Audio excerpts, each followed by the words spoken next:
Hello everyone, good morning to all of you. सभी का स्वागत है इस विद्या कुल के प्लेटफॉर्म पे। तो बेटा आज हम लोग बहुत ही ज्यादा इंपॉर्टेंट क्वेश्चंस करने वाले हैं कॉम्प्लेक्स नंबर से रिलेटेड। क्वेश्चंस का लेवल मैंने इजी से लेकर के मॉडरेट रखा है और मैंने एक दो ऐसे क्वेश्चंस है जो मैंने हार्ड भी लिए हुए हैं। हालांकि कॉम्प्लेक्स नंबर की अगर बात करूं बोर्ड लेवल के हिसाब से तो आपके क्वेश्चंस बहुत आसान देखने को मिलते हैं, बट वही सीयूटी, एनडीएज और जेई के जो मेंस एग्जाम होते हैं उसके अंदर कहीं ना कहीं कॉम्प्लेक्स लेवल का हार्ड होता है। तो जनरली जो वेरी इंपॉर्टेंट क्वेश्चन की सीरीज में दो लेकर के आऊंगा आपके सामने।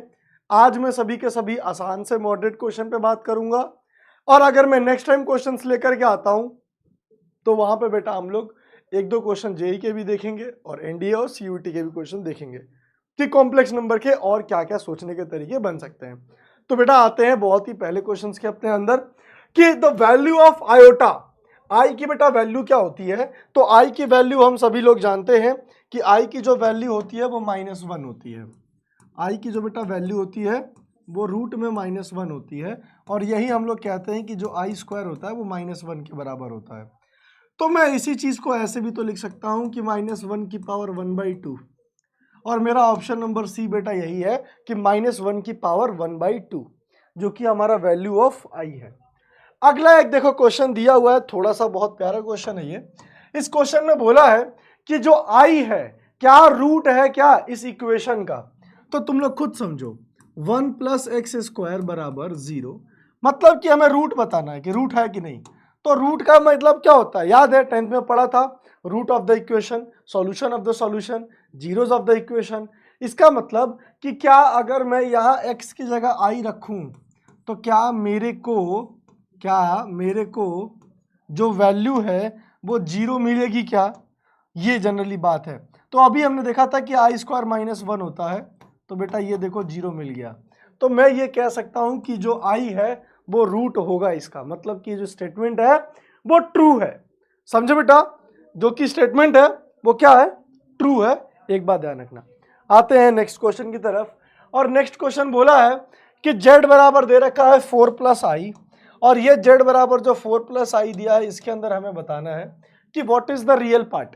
अब एक बात समझना, क्या हमने पढ़ रखा है कि जो z होता है, z हमारा होता है a + ib और हम जानते हैं कि ए वाला जो पार्ट होता है वो रियल होता है और ये वाला जो पार्ट होता है वो इमेजिनरी होता है। तो यहाँ पे जो 4 होगा वही हमारा रियल पार्ट इसके अंदर बनेगा, राइट? अच्छा, अगर कोई तुमसे ये बोल देता कि यहाँ पे इमेजिनरी पार्ट क्या है, मतलब कि बी क्या होगा, तो तुम खुद सोचो, आई के साथ जो रहता है उसे बी कहते हैं। तो यहाँ आई के साथ कुछ नहीं है, इसका मतलब कि 1 है। तो अगर यहाँ पे रियल पार्ट पूछा तो ये बन जाता और अगर इमेजिनरी पार्ट पूछता तो ये बन जाता। हालांकि बात यहाँ रियल पार्ट की करी गई है, इसीलिए ऑप्शन नंबर ए हमारा सही होगा, 4 वाला। अगले क्वेश्चन की तरफ देखते हैं बेटा, जहां पे दे रखा है कि 4 + i what is the imaginary part. अभी मैंने बताया था कि बेटा ये वाला पार्ट जो होगा आपका इमेजिनरी होगा और ये वाला जो आपका पार्ट होगा वो रियल होगा। सही है। अगले क्वेश्चन की तरफ बढ़ते हैं हम लोग। अगला क्वेश्चन दिया है x + 3 + i ब्रैकेट में y - 2। एक बार हम लोग इसको सॉल्व भी कर लेते हैं, जो कि यहां दे रखा है x + 3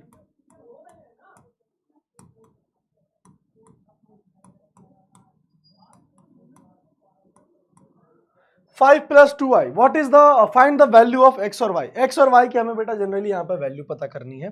तो एक बार हम लोग देखने की कोशिश करेंगे x और y की वैल्यू क्या बन सकती है। अगर मैं तुमसे ये बोला कि ये देखो क्या बना, x + 3 और ये तुम्हारे सामने ऐसे समझो i है, ये 5 है बेटा, ये 2 वहां चला जाएगा तो 4i बन जाएगा। और अगर मैं यहाँ बात करूंगा x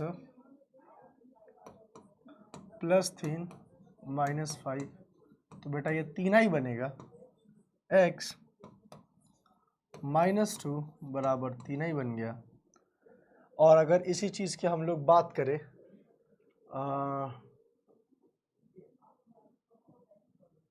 find the value of x and y।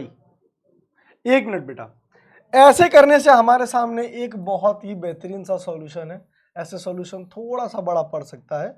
आप सीधे सीधे एक काम करो, कि जो x प्लस 3 वाला पार्ट है, x प्लस 3 वाला जो पार्ट है 5 के बराबर कर दो। तो आप यहां से देखोगे कि x बराबर 5 माइनस का 3 जो कि 2 आएगा।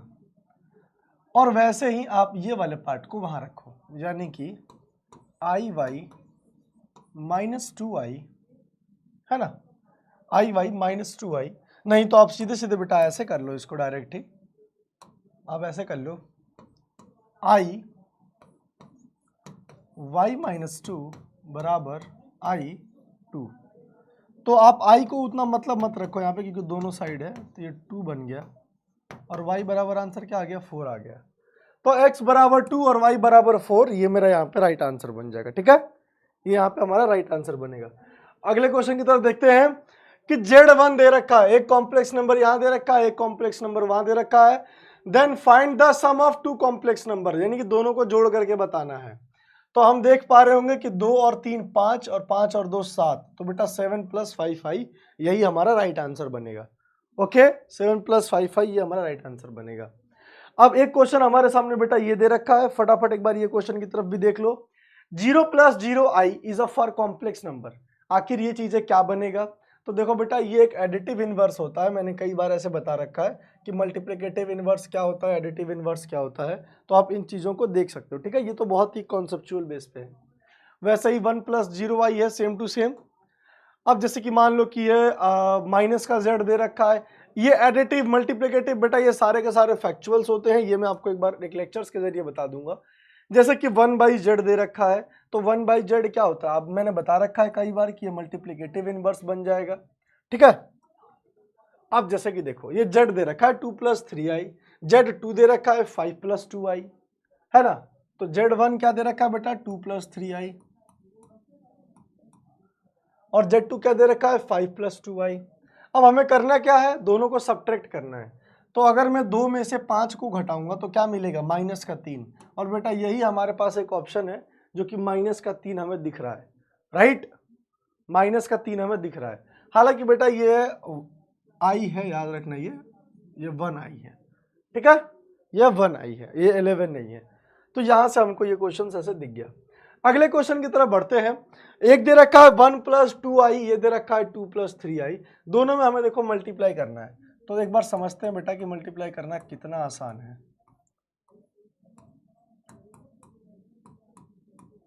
1 को देखो 2 से करूंगा तो 2 मिलेगा, वो 3i मिलेगा, वो 4i मिलेगा, सही है। अब देखो ये क्या मिलेगा आपको 2 7i, ये माइनस में 6 मिलेगा क्योंकि आई स्क्वायर माइनस 1 होता है। तो अगर आप यहाँ पे बेटा सॉल्व करोगे तो माइनस का 4 प्लस 7i होगा, जो कि हमारा option number C right answer होगा, माइनस का 4 प्लस 7i। ओके, अब देखो सिंपल सी बात है, आई स्क्वायर बेटा क्या होता है, आई स्क्वायर माइनस 1 होता है। आई स्क्वायर माइनस 1 क्यों होता है, क्योंकि हमें पढ़ाया गया था कि आई जो बराबर होता है अंडर रूट में माइनस 1 होता है। आई स्क्वायर करूंगा तो माइनस 1 बनेगा, आई की पावर 3 करूंगा तो माइनस आई बनेगा। क्यों बनेगा, क्योंकि मैं इसको आई स्क्वायर इंटू आई लिख सकता हूँ, आई स्क्वायर माइनस 1 होता है और माइनस 1 को मैं आई से गुणा करूंगा तो मेरे को माइनस आई मिलेगा, दैट्स इट। तो ये चीज़ हमें थोड़ा सा देखना पड़ेगा। वैसे ही इसी के बेसिस पे देखो ये आई की पावर 7 दे रखा है, तो आई की पावर 7 दे रखा है तो मेरा दिमाग क्या बोलेगा कि क्या मैं इसको ऐसे लिख सकता हूँ, आई की पावर 4 इंटू आई की पावर 3। और हमें पता है कि आई की पावर 4 1 होता है और आई की पावर 3 अभी हमने देखा माइनस आई होता है। तो क्या बेटा माइनस आई मेरा सही आंसर होगा, क्या माइनस आई मेरा सही आंसर होगा, तो बिल्कुल माइनस आई हमारा एकदम यहाँ सही आंसर होगा। ऐसे ही कई सारे देखो तुम्हें सवाल नजर आएंगे, कभी कभी सवाल तुम्हें ऐसे भी नजर आ सकता है कि आई की पावर 241 क्या होता है। तो आई की पावर 241 की बात करें तो आपने थोड़ा सा ये चीज़ों को समझो। आई की पावर आप पहले बेटा यहाँ लिखोगे 4 और 241 को मैं ऐसे लिख सकता हूँ ना 240 इंटू आई। तो बेटा ये 240 अब ये नहीं रह जाएगा, ठीक है, ऐसे समझो, मैं पूरे आई को ऐसे लिख सकता हूँ 240 इंटू आई, और ये मैं क्या लिख सकता हूँ आई की पावर 4 की पावर 60, 240 वाले पार्ट को। आई की पावर 4 1 होता है, 1 की पावर 60 हो गया, ये आई हो गया, 1 की पावर कुछ भी कर लो 1 ही होता है और ये आई बन गया। तो बेटा यहाँ मेरा आंसर क्या बनेगा, आई। आई की पावर 241 क्या हो जाएगा, आई बन जाएगा, है ना। ये मैंने आपको ऑलरेडी बता रखा है। एक क्वेश्चन दे रखा है कि square root of -7, square root of -7। तो देखो स्क्वायर रूट ऑफ -7 है, तो एक बात समझना, अभी मैंने बताया था कि i बराबर होता है रूट में -1। तो अगर कभी कभी कुछ कहानी ऐसी नजर आ जाए तो इसका मतलब मैं ऐसे बोल सकता हूँ ना कि 7 इंटू -1, तो अंडर रूट में माइनस का जो 1 होता है वो i होता है। तो बेटा ये जो कहानी बनता है ना, वो एक बार प्लस का आएगा, वो एक बार माइनस का आएगा, इसलिए हमारा ऑप्शन नंबर डी हो गया। एक बार प्लस का और एक बार माइनस का, इसलिए वो हमारा ऑप्शन नंबर डी बनेगा। बेटा अगले क्वेश्चन की तरफ आते हैं। ये क्वेश्चन भी बहुत इजी है। आप एक बार -i को 8 से मल्टीप्लाई करो तो माइनस का 8i मिलेगा, वही आप 5 को i से करोगे तो i² मिलेगा। तो बेटा ये 8i हो गया, और ये i² -1 होता है, इसीलिए प्लस में 5 बन जाएगा। और प्लस में 5 और माइनस का 8i एक बार देखने की कोशिश करते हैं कहाँ पे है। तो प्लस में 5 और माइनस का 8i, जो कि हमारा ऑप्शन नंबर डी में है, और ये हमारा ऑप्शन नंबर डी पूरा का पूरा एकदम आसान है, बन जाएगा।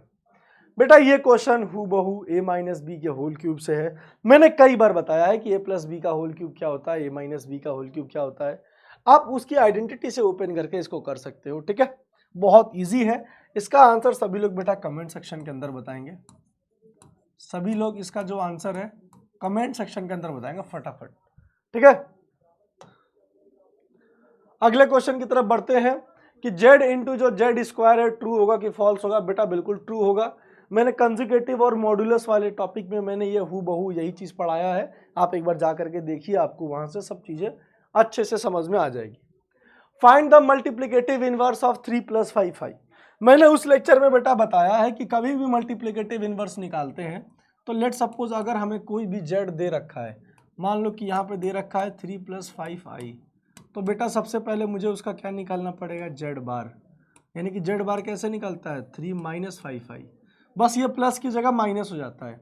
फिर हमें एक पार्ट निकालना होता है मॉड z, और मॉड z क्या बोलता है कि आप अंडर रूट में ये 3 का स्क्वायर करो 9, और ये 5 का स्क्वायर करो 25। तो बेटा ये क्या बनेगा अंडर रूट में, ये आपका बन जाएगा 34। मॉड में z हमारा क्या बनेगा, अंडर रूट में 34। तो अब मल्टीप्लिकेटिव इनवर्स निकालने के लिए हम लोग करते क्या है, फॉर्मूला होता है z⁻ divided by mod z। अब z⁻ कितना था, 3 - 5i, और मॉड z कितना था, अंडर रूट में 34, है ना, अंडर रूट में 34।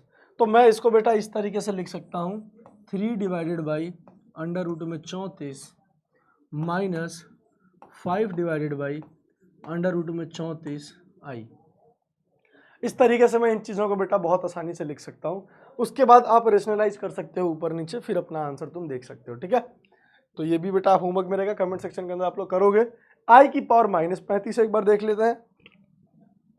अगर कभी भी आपके सामने ऐसा सवाल आता है i की पावर -35, तो मैंने कई बार बताया है कि आप इसको ऐसे लिख सकते हो i की पावर 35, और अगर i की पावर 35 को आपने लिखा तो बेटा ऐसे लिखने में मुझे कोई भी दिक्कत नहीं है। i की पावर 32 इंटू i की पावर 3। i की पावर 32 को बेटा मैं ऐसे लिख सकता हूँ, i की पावर 4 की पावर 8, और ये क्या हो गया, i³। i की पावर 4 1 होता है, और 1 की पावर 8 बेटा 1 ही होगा, और i³ क्या होता है, -i। तो बेटा मैं बोल सकता हूँ कि -i मेरा यहाँ पे राइट आंसर बन सकता है। -i मैं कह रहा हूँ, एक मिनट, इसको मैं कैसे लिख सकता हूँ, 1 डिवाइडेड बाई माइनस का i। लेकिन हमें यहाँ पे कोई भी ऐसा ऑप्शन नहीं दिख रहा है, इसीलिए बेटा हम i से ऊपर मल्टीप्लाई करेंगे, i से नीचे मल्टीप्लाई करेंगे। तो ये हमको क्या मिलेगा, माइनस का i डिवाइडेड बाई, i को i से करोगे तो क्या मिलेगा, i²। तो माइनस का i डिवाइडेड बाई माइनस का 1, और बेटा ये हमें क्या मिलेगा, प्लस का i। ये क्या मिलेगा, प्लस का i, माइनस माइनस खत्म हो जाएगा। तो प्लस का i मतलब ऑप्शन नंबर सी हमारा यहाँ पे राइट आंसर होगा, ठीक है। ऑप्शन नंबर सी हमें यहाँ पे राइट आंसर होगा। तो ये जो मैंने कुछ क्वेश्चंस ले रखे थे हमारे कॉम्प्लेक्स नंबर के बेसिस पे, काफी बहुत इंपॉर्टेंट क्वेश्चन थे। क्यों इंपॉर्टेंट क्वेश्चन थे, क्योंकि ये वो क्वेश्चंस हैं जो आपके माइंडसेट को बिल्ड कर सकता है। मतलब ये आई की पावर को समझने में मदद कर सकता है। इसलिए बेटा ये जो सभी क्वेश्चंस थे वो काफ़ी प्यारे थे, काफ़ी अच्छे से डिज़ाइन किए हुए थे। आप कमेंट सेक्शन के अंदर बता सकते हैं कि ये क्वेश्चंस का कैसा लगा आपको, और अगर कुछ सजेशंस वगैरह हो तो भी आप बेटा कमेंट सेक्शन के अंदर बता सकते हैं। टिल देन बाय बेटा, सभी लोग अपना ख्याल रखो, लव यू ऑल।